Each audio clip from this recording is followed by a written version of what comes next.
Hello guys, welcome to our math lesson, and today's topic is rational inequalities.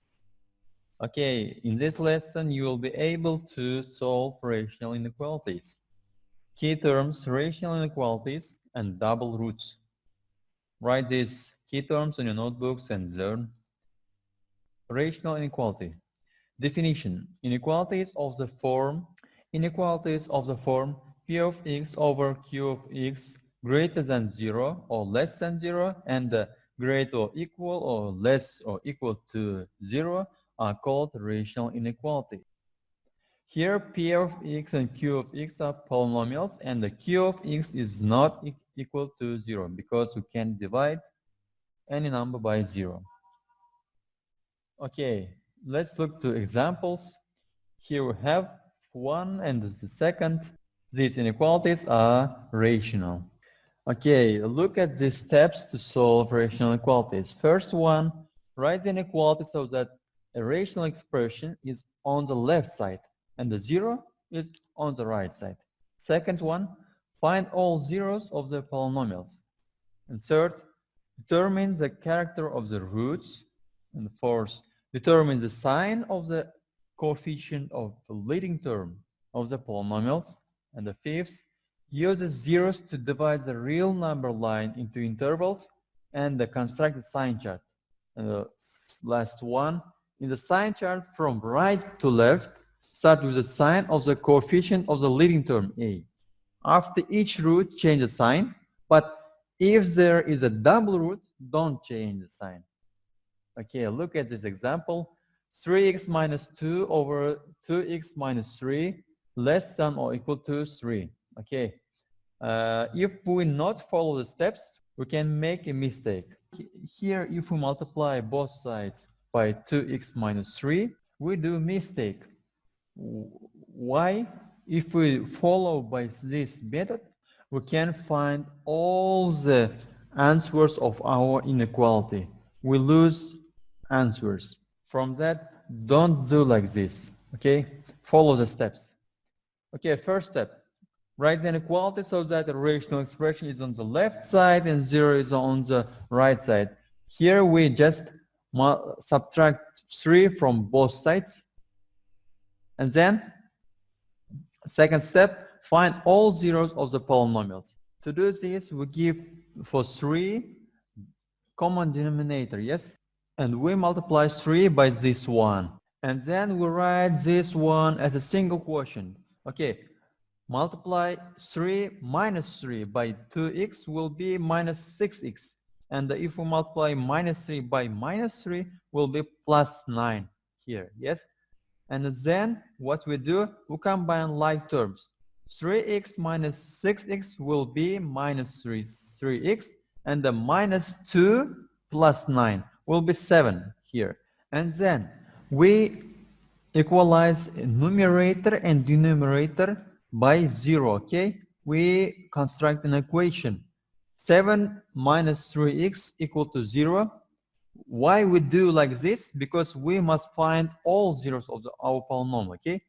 And then if we solve this equation, we have here x equal to 7 over 3, our first zero. And second, if we equalize 2x minus 3 by 0, we will have 3 over 2. And this is our second zero. Okay, we'll do second step. And what we will do next? Third step, determine the character of the roots. We have here 2 roots here, but we don't have here double roots. And then, fourth step, determine the sign of the coefficient of the leading term of the polynomial. In the numerator, 7 minus 3x, leading term is minus 3x. From that, in numerator, our sign is minus. And in denominator, here we have leading term 2x, and the sign will be plus. If we divide minus by plus, we will have minus, yes? And our sign of our polynomial will be minus. Next, step 5, use the zeros to divide the real number line. we use here our zeros, and we divide our number line. And then we construct a sign chart. Yes, we write here polynomial. What we will do next, we look at our inequality. Our inequality is non-straight. From that, we draw here field circle. Okay, and then before drawing here field circle, look at this note. Since division by 0 is never allowed, the zeros of denominator must not be included in the solution set. If we here draw a fielded circle, in the denominator will be 0, and we can't divide any number by 0. From that, we draw here unfielded circle. Please pay attention for this. And next, the last step, 6.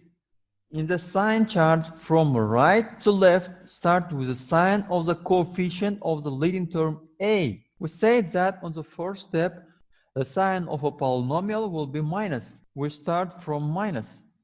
And then, after each root, change the sign. Okay?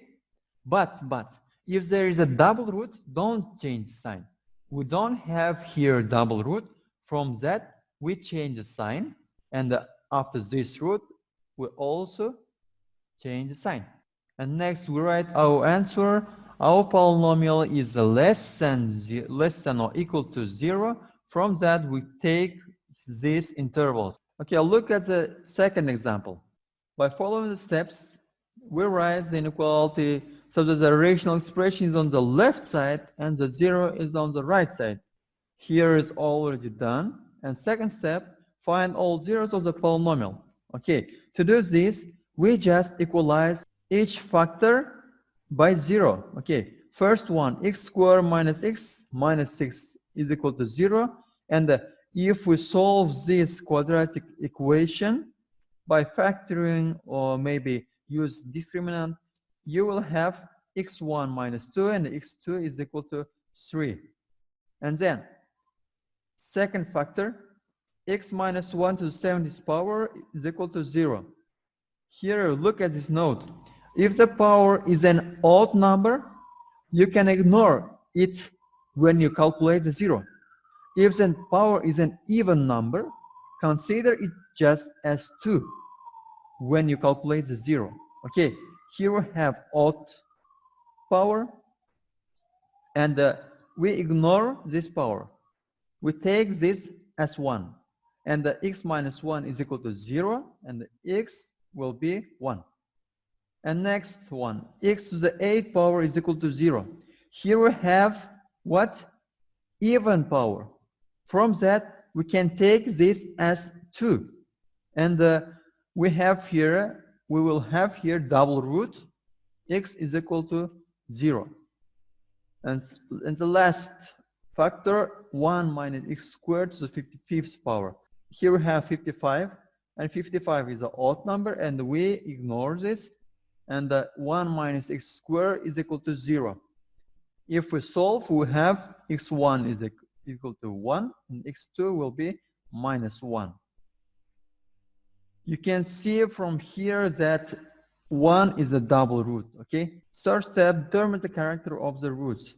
In this inequality, we have all types of roots, okay? Double roots and single roots, okay?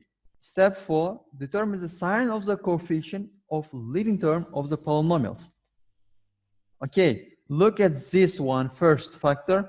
We have here leading term will be x squared, and the sign will be plus. And second one, x leading term and sign is plus.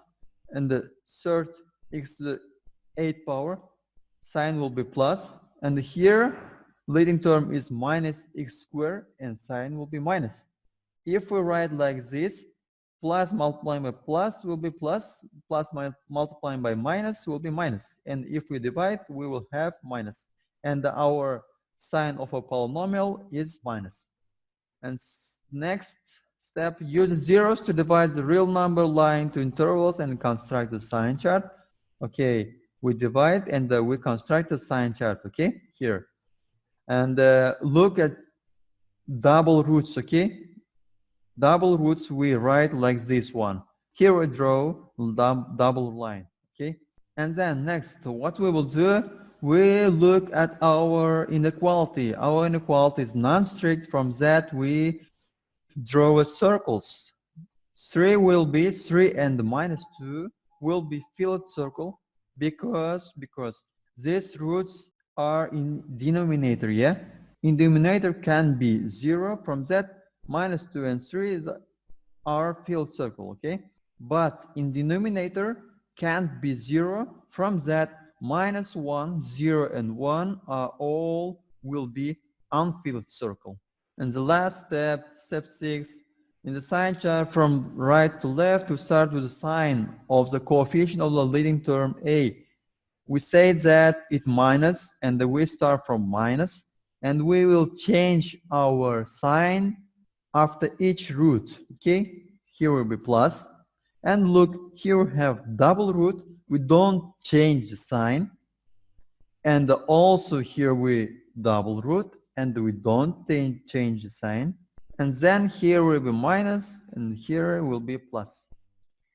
Our inequality is less than 0. From that, we take this part. X is element of interval from minus 2 to minus 1, union from 3 to plus infinity. Pay attention for brackets. Here you can see resources. You can visit these websites to find additional information. Thank you for watching. I think it's clear. See you on the next video. Goodbye.